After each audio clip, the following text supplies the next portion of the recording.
할렐루야. 또 하나님 은혜 주셔서 여러분을 만나게 돼서 참 감사하고 또 행복합니다. 제가 한국 교회도 그렇고 인도네시아도 교회도 그렇고 여러 교회를 다니지만 제가 남목교회 올 때마다 두렵고 떨립니다. 왜냐하면 이곳에는 많은 사람들이 정인이 있기 때문입니다.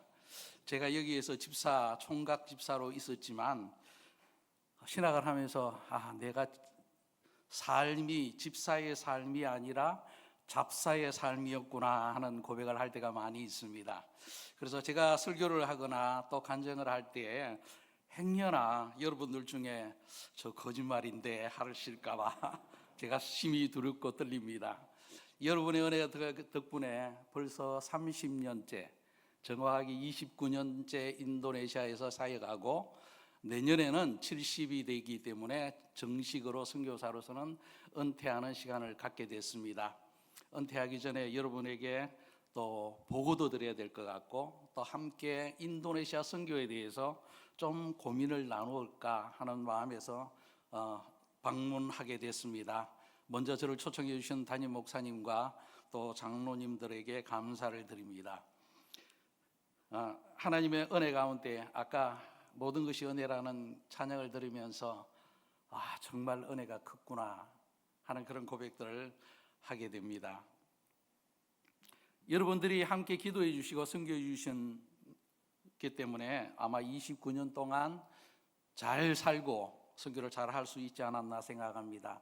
이것을 여러분들에게 함께 나누고 또 앞으로 인도네시아 선교를 어떻게 해야 될 것인가를 함께 나누는 시간 됐으면 좋겠습니다. 기도하겠습니다. 하나님 아버지 감사합니다. 정말 모든 것이 은혜로 우리가 살아왔고 또 살아감을 고백합니다. 이 은혜 주실 하나님을 기대하며 하나님 행하실 것들을 바라보며 나아가는 우리 모두가 되게 하여 주시옵소서. 오늘 또 함께하여 주셔서 하나님만이 영광 받으시는 시간 되게 하여 주옵소서. 그러하실 우리 예수님 이름으로 감사하며 기도드렸습니다. 아멘. 파워포인트를 좀 띄워주시면 감사하겠습니다. 요즘 여러분이 잘 아는 힘찬이는 올해 나이가 44이 됐네요. 44이 됐습니다. 손녀가 하나가 있고요. 아직도 미국에 있는데 하나님의 은혜 가운데 신학을 하는 것 같더니만 중단하고 있습니다. 이 녀석이 얼마나 얻어맞고 놀란지 기도해 주시기 바랍니다. 그리고 막내 모세가 작년에 결혼을 했고요. 아직까지 대학교를 다니고 있습니다. 내년까지 다닐 것 같고요. 그런데 결혼을 하겠다고 해서 결혼을 했습니다. 이쁜 며느리와 결혼해서 대전에서 지금 살고 있습니다. 제가 하는 사역 가운데 신학교 강의가 있습니다. 근데 코로나를 통해 가지고 이제는 비대면 강의가 하고 있습니다. 그래서 여러 신학교에서 강의를 하고 있고요. 특별하게 믿음에 대해서 강의를 합니다. 믿음의 정의가 무엇이냐, 믿음의 결과가 무엇이냐, 믿음의 증거가 무엇이냐.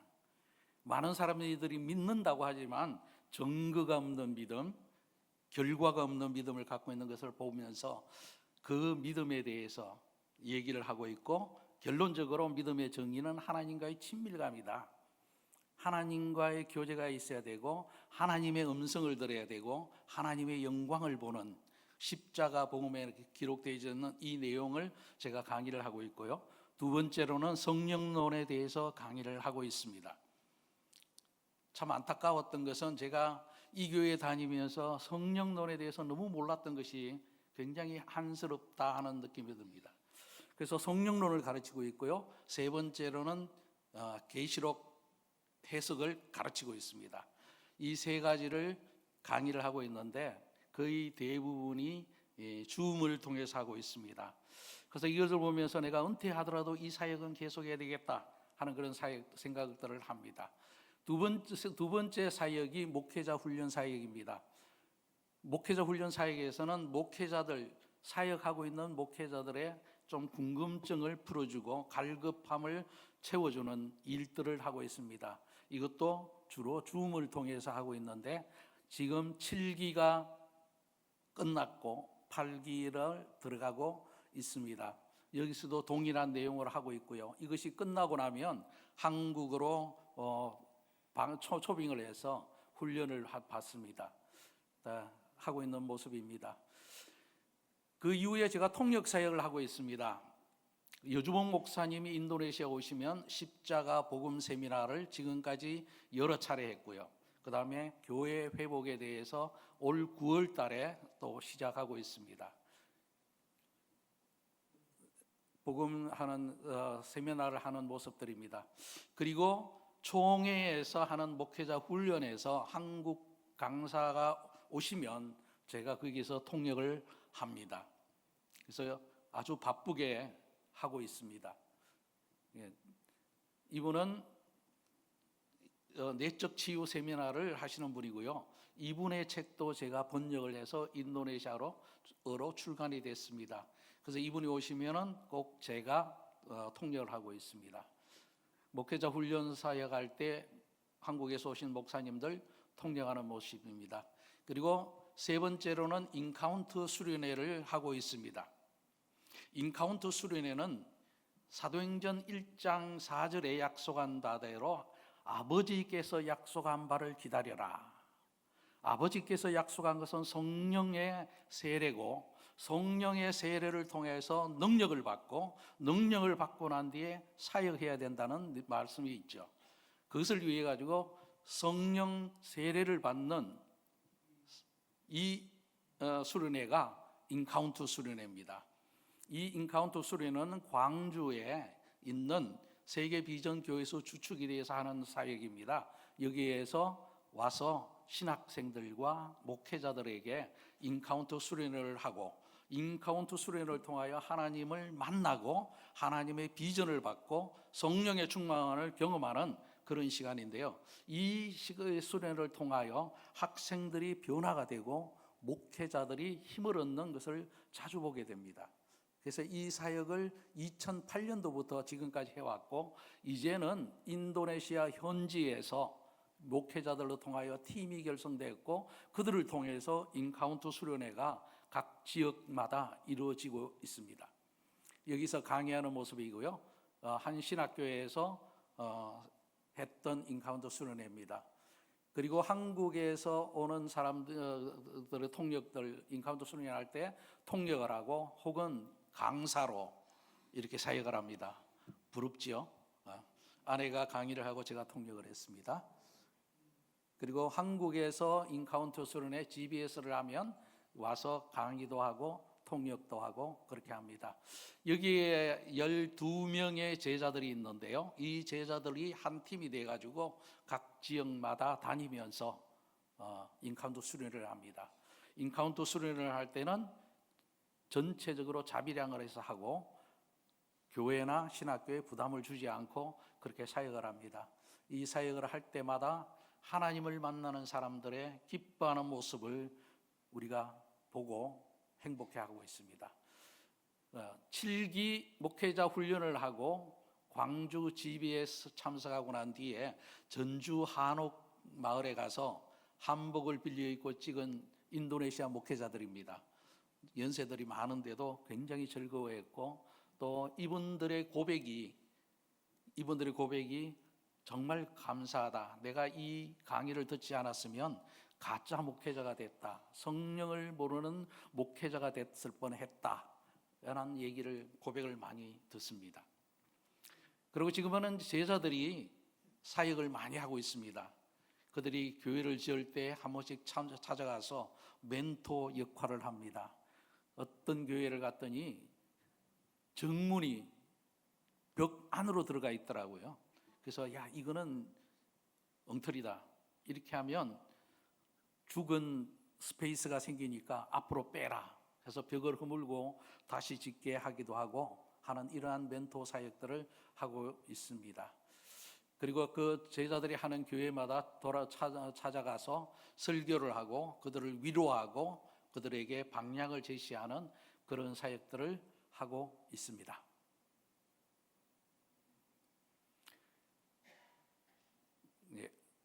이제는 제자들이 교회에 가서 사역을 하고 또 자녀들을 낳고 있습니다.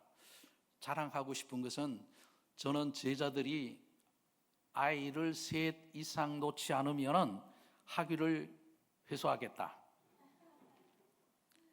그렇게 강력히 얘기하고 있고요.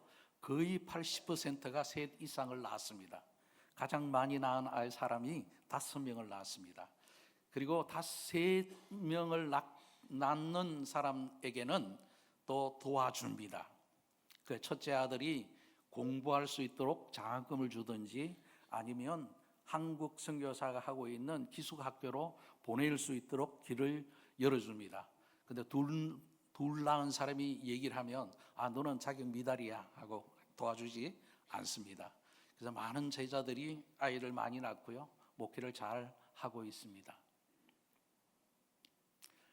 그리고 그 교회를 참석하고 그 성도들과 함께 사진을 찍고 또 함께 기도하는 시간들을 갖습니다. 위에 있는 사진이 제자들이 올 1월 달에 제자들만을 가지고 이제 목회자 수양회를 했는데, 그때 당시에 거의 한 70명 정도가 왔어요. 학생들 중에서 남자든 여자든 신학교 졸업한 자고 같이 결혼한 사람까지 이렇게 참석을 했었는데 70명 정도가 참석해서 함께 은혜를 나누고 공부하고 기도했던 시간을 가졌습니다. 지금 현재 제가 세운 매단 침례 신학교는 2015년에 현지인에게 이양을 했습니다. 2023년 현재 종교성 및 교육부에 재등록이 끝이 났고요. 현재 학생 수로는 학부 120명, 그리고 대학원 100명, 그래서 약 220명이 공부를 하고 있습니다. 4개 학과가 등록이 됐고요, 정상적으로 학위를 받습니다. 그리고 2023년까지 졸업생 수가 약 900명에 이르고 있습니다.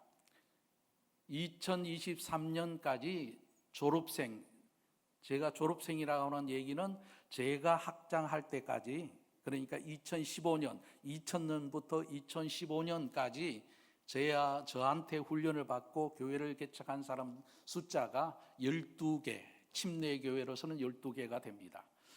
타 교단까지 한다면 거의 한 40개 교회가 학생들로 인해서 개척되어졌고요. 그리고 목회자로 청빙받아간 것까지 합친다면 거의 100여 명이 넘을 거라고 이렇게 추측하고 있습니다. 청빙받은 사람들은 저는 제자라고 여기지 않고 개척해야만 된다, 회교권에서는 개척해야 된다고 이렇게 얘기를 하고 있습니다.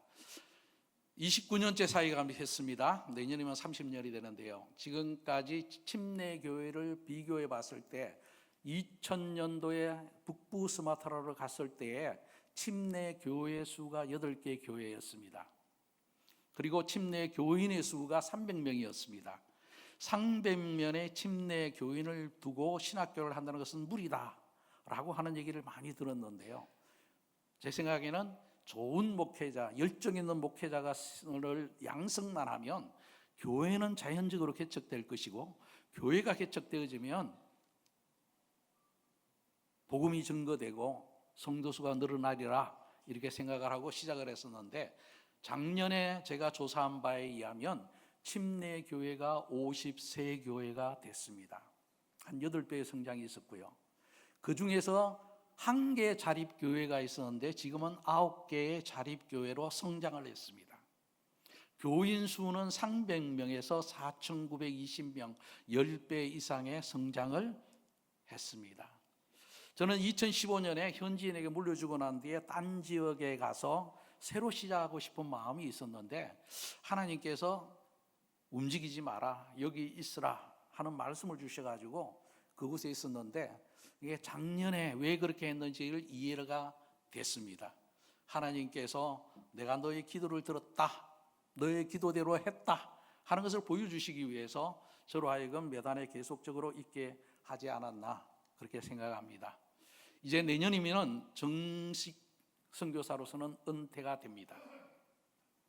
그런데 한 번 해병은 영원한 해병이라는 말처럼 한 번 선교사는 영원한 선교사로서 살아야 되지 않을까, 저는 그렇게 생각합니다. 비록 내가 한국에 살든지 인도네시아에서 살든지 지금 하는 사역, 가르치는 사역과 번역하는 사역, 멘토의 사역들은 계속적으로 되어질 거라 저는 생각하고 있습니다. 그런데 하나님께서 한 가지 부담을 주신 것들이 있는데요. 몇 가지가 있습니다. 첫 번째는 제가 인도네시아 국적을 갖고 있는 인도네시아 사람이기 때문에 비자에 어려움이 없습니다. 그래서 딴 선교사들이 비자를 얻기 위해서 여러 가지 어려움들을 갖는 것을 보면서 한국으로 가는 것이 내가 하나님 앞에 잘하는 것인지 못하는 것인지 확신이 없습니다. 여러분들 기도해 주시기 바랍니다. 하나님께서 분명하게 말씀해 주시도록. 두 번째로는 인도네시아, 특별히 이 동부, 울산 동부의 현대중공업의 인도네시아 사람, 특별히 용접공이 1000명이 있다고 제가 들었습니다. 그 친구한테 여러 번, 그리고 울산에 있는 목회자들에게 제가 여러 번 물어봤는데 그 사람들은 잘 모르더라고요. 작년에 현대중공업 부사장님한테 전화를 받았는데 12월 말까지 1000명을 데리고 온다고 그랬어요. 용접공 1000명을 데리고 온다. 그 얘기를 하면서 3년 일하고 보내면 현대중공업의 손해다.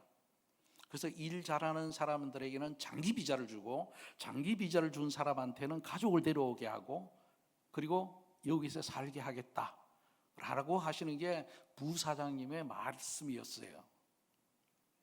그럼 우리는 교회의 입장에서 인도네시아에 가서 선교하는 것이 쉬우냐? 인도네시아 사람 한국에 온 인도네시아 사람을 선교하는 게 쉽겠는가? 인도네시아에서 온 사람이 쉽죠. 거기다가 가족을 데려오면 우리는 그 자녀들에 대해서 포커스를 맞춰야 됩니다. 이 사람들은 진짜 선교사가 됩니다. 한국말과 인도네시아 말의 능통한 자원입니다. 이들에게 복음을 전하고 이들을 도와주고 이들에게 하나님의 말씀을 가르친다면 우리는 인도네시아 선교를 더 앞당길 수가 있다는 것입니다. 인도네시아 사람이 오면은 어디에 살겠습니까? 서부동에 살겠습니까?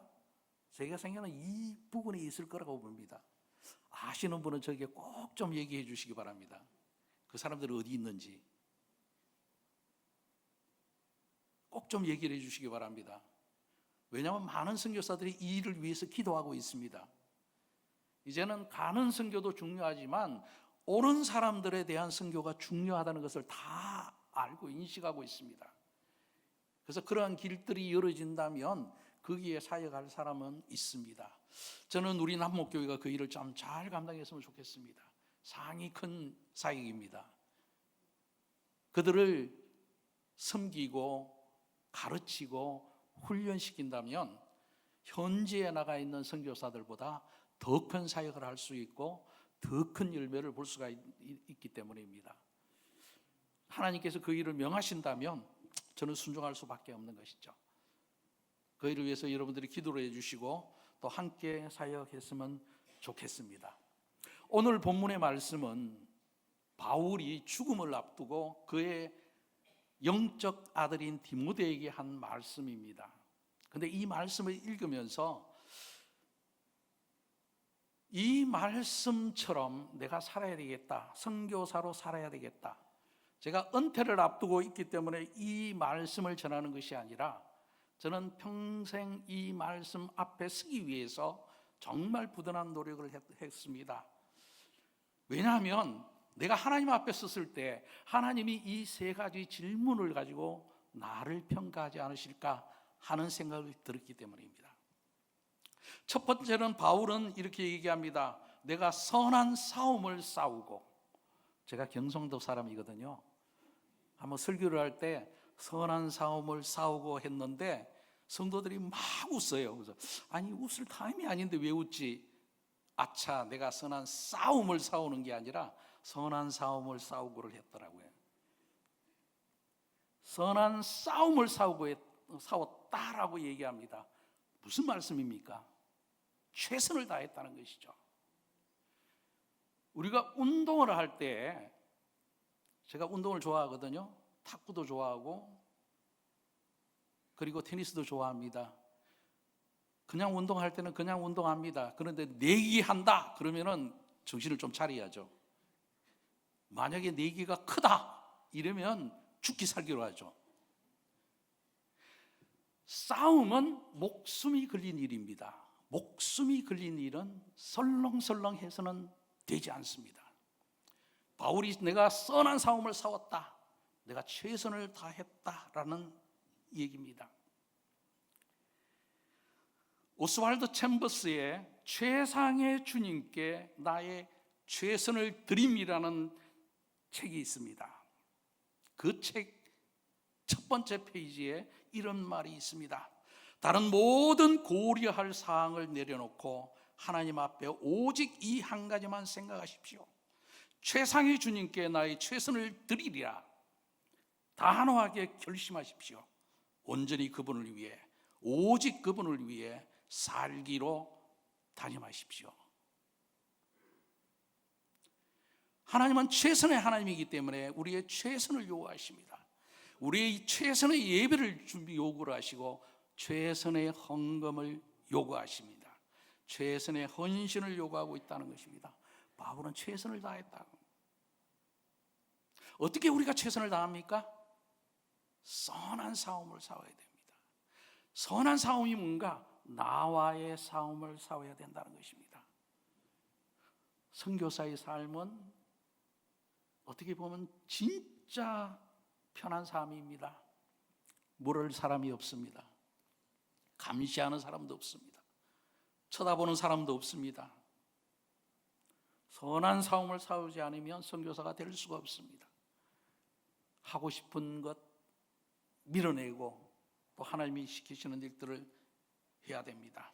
우리는 자신과의 싸움을 최선을 다해야 됩니다.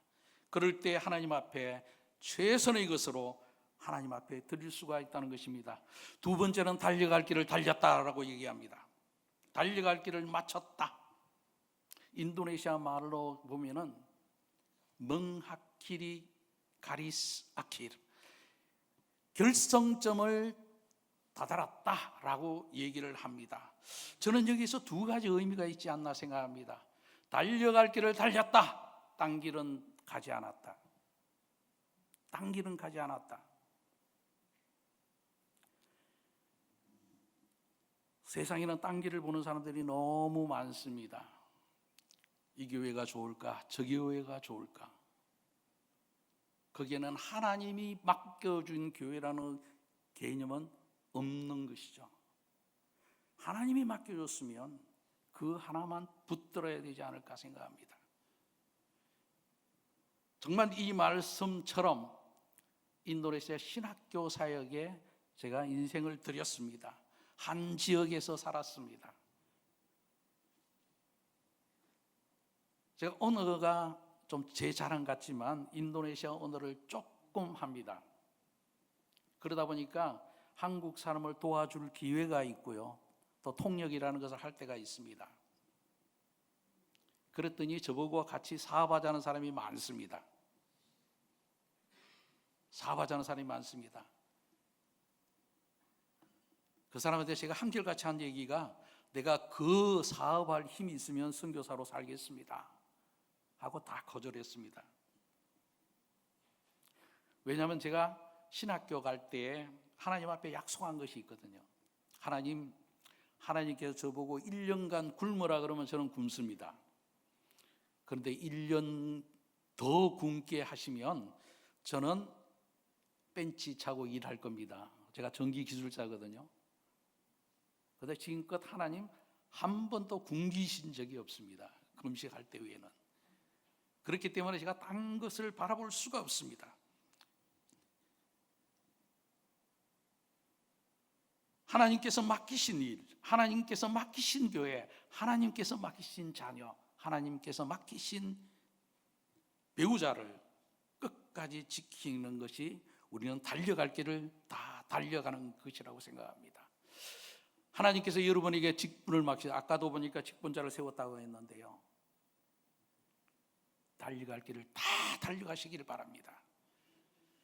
정말 달려갈 길을 다 달려간 사람에게는 당당함이 있습니다. 하나님께서 큰 복으로 주시리라 저는 믿습니다. 그런 사람들에게 하나님께서 큰 상을 예비하셨다라고 오늘 본문 8절에 얘기하고 있습니다. 세 번째는 믿음을 지켰다고 얘기합니다. 근데 이 믿음이라는 것은 한국어로 보면 믿음을 지켰다 그러면 좀 애매한 것 같습니다. 근데 영어로 본다 그러면 I have kept the faith라고 얘기합니다. the faith입니다.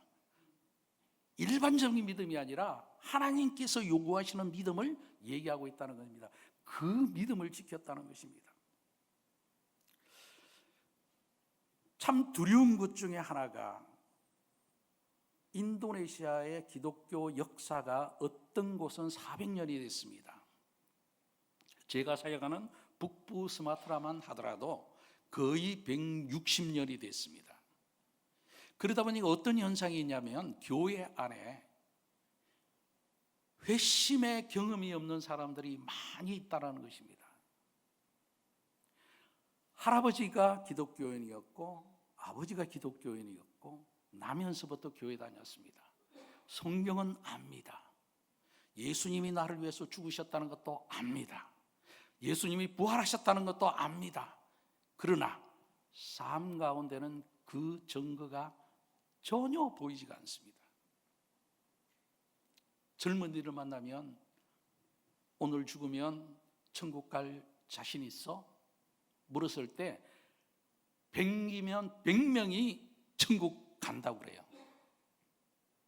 그래서 제가 묻습니다. 증거가 뭐야? 증거가 뭐야? 좀 보여봐. 한국 가려면 한국 비자가 있어야 돼. 천국 비자 받았어? 인도네시아에서는 수랏 방길란, 그러니까 출석 요구서가 아주 중요합니다. 출석 요구서가 있어요. 그 출석 요구서는 다 알아요. 너 천국에 출석 요구서 받아놨어? 하면 대답하지 못합니다. 제가 한국 교회는 잘 모르겠지만 인도네시아 교회에서 막연한 현상이 이것입니다. 믿음은 있는 것 같은데 진짜 믿음은 보기가 힘들다라는 것이죠. 거기다가 믿음이 뭐냐고 얘기하면 더 애매해집니다. 여러분, 믿음에 대한 정의를 내릴 수 있나요? 제가 믿음에 대해서 믿음이 뭐냐 그러면 많은 사람들이 히브리서 11장 1절을 얘기합니다. 믿음은 보이는 것의 실상입니다. 바라는 것의 실상입니다. 보이지 않는 것의 증거입니다. 그렇게 얘기합니다. 바라는 것이 뭡니까? 거기서부터 막힙니다. 보이지 않는 것이 뭡니까? 거기서부터 막힙니다. 그 구절을 얘기하면 우리는 믿음에 대해서 모른다는 것이죠. 믿음에 대해서 모릅니다. 그렇다면 믿음이 뭔가? 히브리서 11장 6절에 있습니다. 믿음 없이는 하나님을 기쁘시게 못하나니 하나님께 나아가는 자는 반드시 기쁘시게 못하나니 하나님께 나아가는 자는, 하나님을 기쁘시게 하는 것은 하나님께 나아가는 것입니다. 맞습니까? 한국말은 조금 이상해요. 근데 영어를 보면요, 믿음 없이는 하나님을 기쁘시게 못하나니 하고 접속사 so라고 되어 있습니다. so. 인도네시아 말로 하면은 또 여기에 왜냐하면 따르나라는 단어가 있습니다. 그 얘기는 뭡니까? 앞의 문장과 뒤의 문장이 동일하다는 것이죠. 하나님을 기쁘시게 하는 것은 하나님께 나아가는 겁니다. 많은 성도님들이 어떻게 하나님을 기쁘시게 합니까? 헌금 많이 하면 기쁘시게 합니다. 착한 일 하면 기쁘시게 합니다. 절대 그렇지 않습니다. 동의하십니까? 여기 장모님도 계시니까 알죠? 어떤 자녀가 여러분을 기쁘시게 합니까? 어떤 자녀가 여러분을 기쁘시게 합니까? 어째 전부 자녀들이 기쁘시게 안 하는 것 같은 표정으로 그냥 계시는데,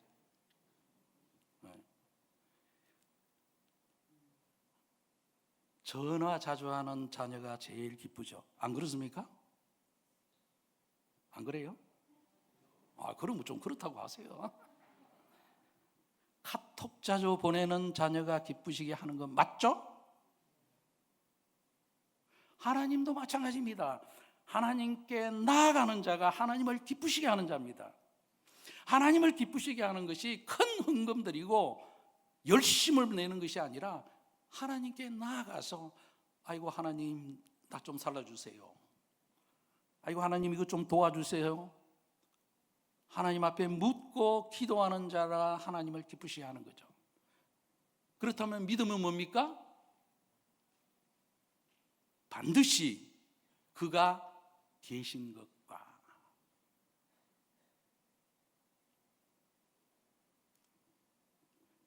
우리가 하나님 계신 것을 믿고 있는 것 같지만 진짜 하나님이 계신 것을 믿고 있습니까?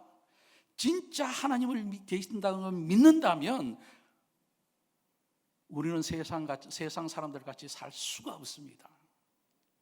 진짜 하나님을 믿다고 믿는다면 우리는 거짓말 할 수가 없습니다. 진짜 하나님이 계신다고 믿는다면 우리는 예배 시간에 늦을 수가 없습니다. 맞습니까? 아닙니까? 늦게 오신 분들은 회개하시기 바랍니다. 진짜 하나님이 계신다고 믿는다면 우리는 싸울 수가 없습니다. 장모님 앞에 아니면 장인 어른 앞에 여러분 부부싸움 하신 적 있습니까? 없죠? 인도네시아에서도 그렇게 물었는데요, 싸움 할 수가 없대. 경찰 앞에서 오토바이 훔쳐갈 수 있냐? 없죠? 교회 와서 하나님이 계신 것을 믿는지는 모르지만 일상 삶 가운데 하나님의 계심을 못 믿기 때문에 우리가 그런 잘못을 저지르고 있지 않을까요? 우리가 하나님을 계시다고 믿는다면 우리는 세상처럼 살 수가 없죠. 두려운 것은 그것입니다. 선교사로 살면서 누가 감시하는 사람 없고 명령하는 사람 없지만 하나님이 계신다고 생각하면 최선을 다할 수밖에 없습니다. 두 번째로, 그가 자기를 찾는 자에게 상 주시님을 믿어야 할지니라. 자기를 찾는 자에게 상 주시는 일을 믿어야 할지니라. 큰 일을 하는 자에게 상 주시는 일을 믿는 것이 아니라 자기 하나님을 찾기만 하면, 하나님께 나아가기만 하면, 하나님께 묻기만 하면 하나님은 우리에게 상을 주신다는 겁니다. 그 얘기는 뭡니까? 하나님과의 친밀함이죠. 하나님의 음성을 듣고 하나님과 동행하고 하나님이 원하시는 일들을 한다면 우리는 상이 크다는 겁니다. 큰 일이 아닙니다. 큰 헌신이 아닙니다. 하나님 앞에 끊임없이 묻고 그분의 인도함으로 살아가는 것이 하나님으로부터 큰 상을 받는 것입니다. 사랑하는 성도 여러분, 이 세 가지 질문, 너가 선한 싸움을 싸웠느냐? 너가 6.25 전쟁에서 승리했느냐가 아니라 너 자신과의 삶에서 네가 승리를 했느냐? 그래야 하나님 앞에 최선의 것을 드렸느냐? 하나님이 내게 맡겨주신 사람들, 내게 맡겨준 사명들을 잘 했느냐? 끝까지 완수했느냐? 하나님이 그만하라고 하기 전까지 오직 그 일에 충성을 다했느냐? 그리고 우리가 믿음을 지켰느냐? 하나님과 동행했느냐? 하나님과의 친밀했느냐? 이 세 가지 질문이 천국에서의 우리의 삶을 결정해주는 그런 요소가 아닌가 생각합니다. 우리가 매일 하나님 앞에서 정말 질문해야 하는 이 질문을 가지고 생활하는 저와 여러분이 되시길 바랍니다. 정말 하나님께서 쓰임받았던 모세와 바울과 다윗 왕도 하나님을 아는 것에 목숨을 걸었고, 하나님을 사랑하는 것에 목숨을 걸었고, 또 하나님의 뜻을 구하는 일에 목숨을 걸었을 뿐만 아니라 하나님께서 그 뜻을 보여주실 때 최선을 다했던 이 세 가지 질문에 합당한 삶을 살아갔던 사람이었던 것을 저는 보았습니다.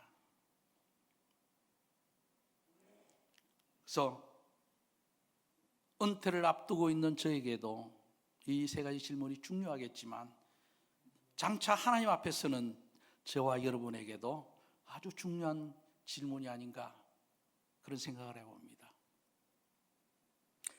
인도네시아를 선교를 위해 가지고 저는 남목교회에 참으로 감사를 드립니다. 초기에서부터 30년 동안 정말 변함없이 후원해 주신 것에 대해서 참으로 감사를 드리고요. 아까도 봤지만 이러한 제 사역의 열매가 일부는 다 여러분에게 돌아가리라고 저는 믿습니다. 제 혼자 했는 것이 아니라 여러분의 후원과 기도와 사랑으로 이루어졌음을 제가 알기 때문에 천국에 간다면 제가 자신 있게, 주님, 남목교회를 기억해 주십시오. 사실 30년 동안 변함없이 저를 후원해 준 교회는 그렇게 많지 않습니다. 5손가락 안에 듭니다. 하다가 중간에 끊기도 하고, 중간에 생기기도 하고, 그러다가 또 끊어지기도 하고 그랬지만, 정말 하나님께서 붙이신 교회는 처음부터 끝까지 변함없이 꾸준히 정말 달려갈 길을 달리는 것 같이 인도네시아 선교에 다 해주셨다는 것을 저는 참으로 감사를 드리고 있습니다. 그 일이 쉬운 것은 아니죠. 선한 싸움을 싸웠기 때문에 그 일을 행할 수 있지 않았을까. 그러니까 정말 믿음을 지켰기 때문에 그 모든 일들을 행할 수 있지 않았나, 저는 그렇게 생각합니다.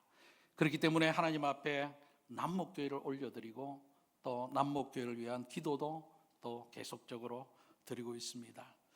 앞으로도 여러분께서 계속적으로 인도네시아 선교에 관심을 가져주시고, 이 시대에 하나님의 뜻을 분별하고, 그 인도네시아 선교를 위한 하나님의 뜻을 분별하고 함께 인도네시아 선교, 세계 최대의 회교권인 인도네시아를 위해서 계속적인 기도를 해주시기를 바랍니다. 주께서 여러분에게 큰 은혜와 사랑과 복으로 갚아 주시기를 기도합니다. 기도하겠습니다.